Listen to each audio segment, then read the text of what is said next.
Okay, it's out. I'm sure you've seen it. I reviewed it.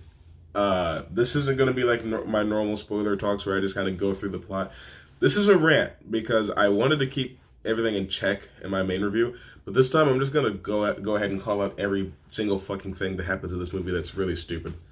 So the first thing that happens is Kylo Ren is like ripping ass on this planet, and then he finds a holocron that's not a holocron, it's a Sith Pathfinder.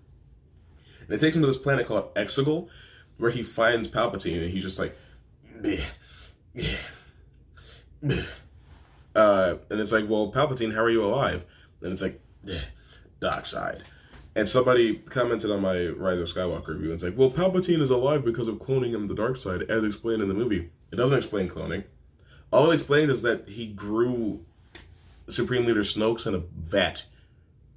Are they clones of him? Are they clones of Darth Plagueis? I don't fucking know. You don't know. And if this Palpatine was a clone of the other Palpatine, why is he so fucked up? Like, why does he have the same memories of what happened? I don't think clones share memories. Whatever. I don't hope I have to edit this too much, but it's like, oh, join me and we will build the final order and you will be the new emperor of the galaxy. And it's like, the final order. That's pretty fucking stupid if you ask me. And then it's like, immediately after, first of all, Palpatine's alive, right? Why did he tell people he was alive? Why was he sending out transmissions? Apparently a transmission that you only saw if you played fucking Fortnite. If you played Fortnite, then you saw the transmission that he sent out. What? I don't play Fortnite. Why do I lose vital information to the plot of this movie because I don't play Fortnite? Battlefront 2, sure. Jedi Fallen Order, sure. Fortnite? What? Why? Why? Anyway, I don't know how Kylo Ren knows to go to this planet to find the Pathfinder. But he gets his helmet back. But then after that, it's like, well, there's a spy in the First Order, and then you get introduced to this technique called hyperspace skipping, or something like that. Light speed skipping. And they just pew, pew, pew to other planets, and somehow always are able to just barely avoid damage. But what's funny about that is, in the very first movie, Han Solo was like, if you don't chart a course, you're gonna hit something. And it's like, well, yeah, that makes sense. You're moving so fast you can't see anymore. You can't just do that. You're gonna kill yourself. But you go to like a bunch of different planets, and you're only there for like a moment. The movie is immediately already breaking your neck with how fast it's moving. But then Rey is training, and she's trying to get in touch with the past Jedi, but she can't do it. Pay attention to that. I'm going to come back to it. Some stuff happens, and they go to the fourth sand area in this franchise. This was called Pasana. And if you're wondering about my math, Tatooine, Jakku, Jada, Pasana. And there's a festival, and Kylo Ren is like, I've got my helmet back, and I'm going to sense where you are, but not really. I'm just going to take these beats from you. Couldn't they sense each other already in the last time?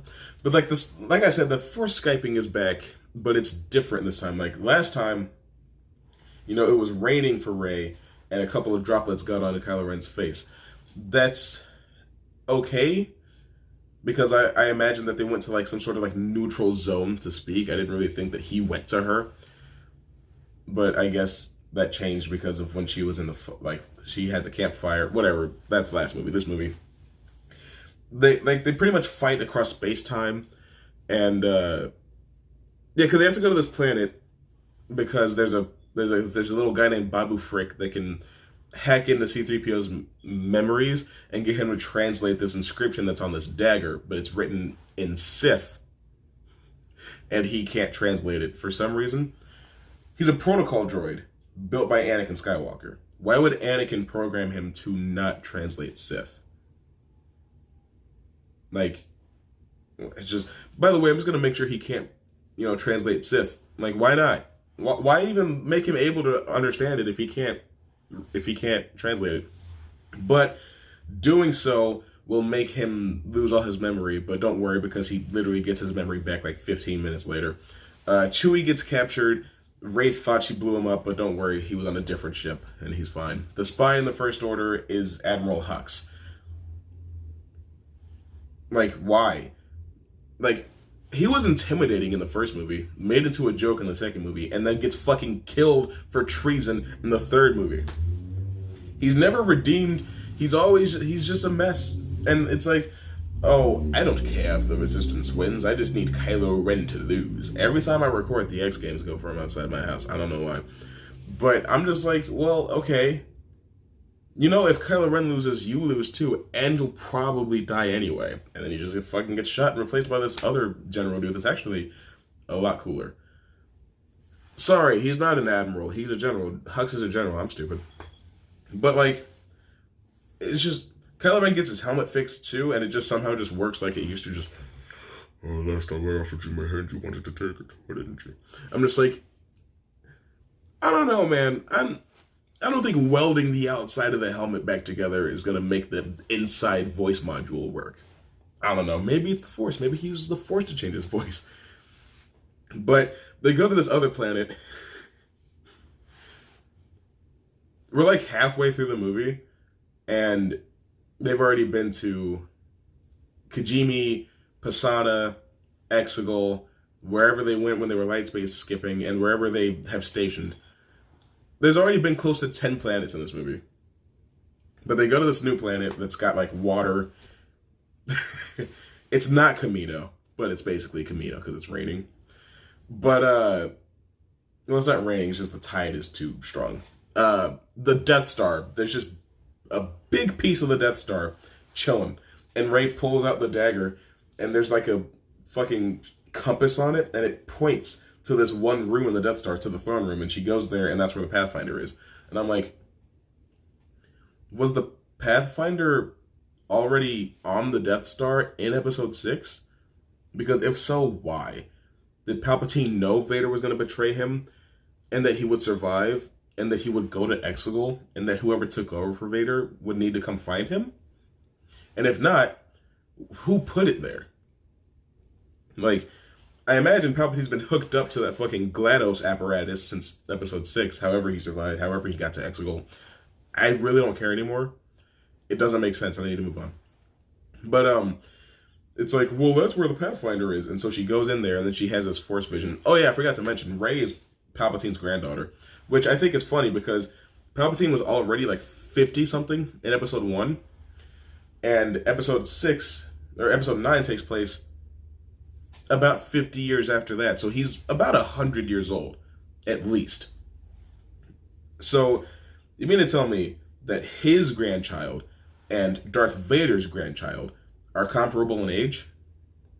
Like, if you're 100, your grandchild is probably like 70.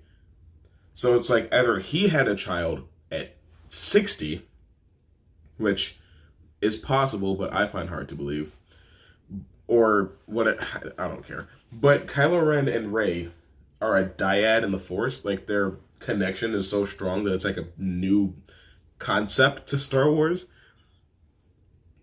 I don't know why it took 9 movies to introduce something like that when there's no reason for them to have a dyad connection unless you follow the theory that Palpatine used the Force to create Anakin, which would make them related, which gets real awkward at the end of the movie. But even then, relation shouldn't matter because Luke and Anakin should have been a dyad in the Force if it's based on relation, so I don't understand. What the fuck is a dyad in the Force? But, Kylo Ren shows up on Water Planet to fight Rey, and he's beaten her, and then Leia projects, like, her mind, and Kylo Ren hesitates, and then Rey kills him, but then she uses her Force healing ability to bring him back to life, which was established earlier in the movie, because she heals a snake worm thing. And I'm like, yeah, that's definitely going to be back. You wouldn't have her do that now, and then not have her do it again later.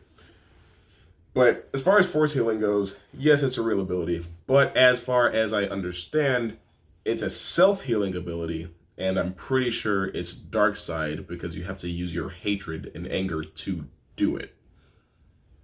That's what I've heard, that's what I've seen. I may be wrong, that's okay. I'm fine with being wrong about this. But she brings him back to life, and she's like, I did want to hold your hand. Ben Solo's hand. And then she leaves in his ship. And then Kylo Ren has like a vision of Han Solo. And Han, like they have like a mirror of their conversation from episode 7. And Kylo Ren turns good. He throws his lightsaber, and I'm just like, why this time? Why did he turn good this time? Like, it's the same appeal. The only thing is Snoke's not around anymore, but there's Palpatine now. And like a half hour ago in the movie, he wanted to overthrow Palpatine, just like Darth Vader wanted to.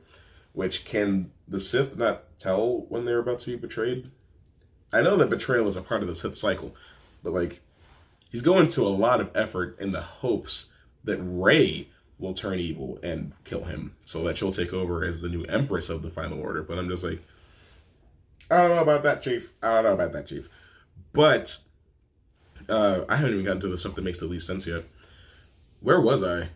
Yeah, he turns good, and then I honestly don't know how the fuck he gets off that planet. He doesn't have a ship, but Rey goes to Ahch-To to be a hermit like Luke was. Luke, as the Force Ghost shows up, he's like, blah, blah, blah, blah, blah. Here's my sister's lightsaber, because my sister has a lightsaber. Because my sister decided that being, leader of the Republic wasn't enough. She wanted to be a Jedi too, but she saw her son's death at the end of her Jedi path, and so she stopped training. Which is the only explanation for how she's teaching Rey how to access the Force, whatever. But she takes his old X-Wing, goes to Exegol to face Palpatine. Oh yeah, Leia dies when Kylo Ren dies. Whoops. Well, yeah, because he died at that moment when Rey killed him. I'm stupid. And then she was like, ugh! He's really upset about it. He's really torn up. But they have a plan to just go to Exegol and just fight until Lando shows up with reinforcements. And it's looking real bleak for a while. Okay, in Palpatine's new room, there's like this pit with an audience in it. And we never find out what the hell they are. They look cool. They're like a twisted, evil version of the Senate, I guess. But I don't know who they are, what they are, how old they are. Have they been eating? Have they been using the bathroom? Have they changed clothes in the last 36 years? It's just like, there's just a lot that they want you to just be okay with. But Palpatine has an armada of Star Destroyers with Death Star cannons on them. And I'm like, okay, but where did you get the materials for that? Where did you get the resources for that? Where did you get the Kyber crystals for that? Because the Kyber crystal planet got turned into a Death Star and blown up. So where are you getting these supplies from? I don't know. You don't know. But they go and the Resistance starts getting ass fucked. And Poe's like, I'm sorry, I thought this was going to work. And then Falcon says, on your left. And then all the heroes show up. Sorry, Lando Calrissian says, we're here, kid. And then all the heroes show up. But it's just like, okay, yeah, fine. And Kylo Ren shows up there somehow. Like I said, doesn't have a ship. Maybe he uses his Force Skype teleportation. Here's where it gets really egregious. Palpatine is like, I want you to strike me down, and then you will become the new Empress. And she's like, okay. So she goes to do it, and she puts her lightsaber behind her back. And Kylo Ren is like, and she drops it, and Kylo Ren picks it up. They're not in the same room. They're not in the same part of the building. Just whoop. And Kylo Ren uses it to fight the Knights of Ren. Which, here's my thing, right? Why did the Knights of Ren attack him? How do they know he's good? All they know is that he came here unarmed. Maybe Rey just stole his lightsaber and left. I don't know. They just attack him, though, for some reason. He's wearing this, like, Old Navy sweater. But, yeah, that's when I was just like, that's when I got pulled way out. Because she drops Luke Skywalker's lightsaber into his hand. So it's like the Skywalker weapon is being passed down. But, they get there and they basically just immediately get ass fucked again. Palpatine's like, "Ooh, you're a dyad in the Force," and he uses their energy to heal himself. Which, yeah, self-healing. He's using his anger and his hatred with the dark side to pull their life force and heal himself. That makes sense. He starts walking and he gets this like really slick like red robe and it looks pretty damn cool. But then he like force pushes Kylo Ren, and he's like, ah, and he falls into this pit that was definitely always there. And he's like, I am too powerful. I am every Sith. And then Rey goes, I am Iron Man. Sorry, she says, I am every Jedi. Because there's this part where she's like, she goes down, and you hear the voices of all the previous Jedi. Like, you hear Mace Windu, Ahsoka Tano, Obi-Wan Kenobi, Yoda, Anakin Skywalker. But it's like, okay, but she doesn't know these people. She's never heard these voices. Well, she's heard Obi-Wan's voice when she touched Anakin's lightsaber, but she's like, she still doesn't know who he is, because earlier in the movie, she couldn't access the previous Jedi. So she doesn't know who these people are. She's just hearing voices. Like, they could have been Sith for all she knows. But she gets up, and there's this part where Palpatine shoots a bunch of lightning into the sky, and it just starts scattering and blowing up all the ships, and I'm just like, is this from Wattpad? Like, did somebody just pour a bunch of toys on the floor and just be like, yeah, Palpatine shoots the sky and blows up all the ships? Like, what the fuck? This himself just shoots into the sky and just blah, blah, blah. And I'm just like, all right, I guess that's really, that's a cartoon. That's a fucking cartoon, right? Like, there's no way that they wanted us to take that seriously. But, he starts shooting lightning at Rey, and she blocks it, and then she summons the other lightsaber, and she blocks it with both. And then the lightning just goes back on Palpatine and fucking melts him. And I'm like, Palpatine, this is twice now that you should have just stopped using your lightning, and you didn't. And now you're fucking dead because, maybe you're dead because of it, I don't know. But my thing is that Palpatine being alive completely invalidates Episode 6.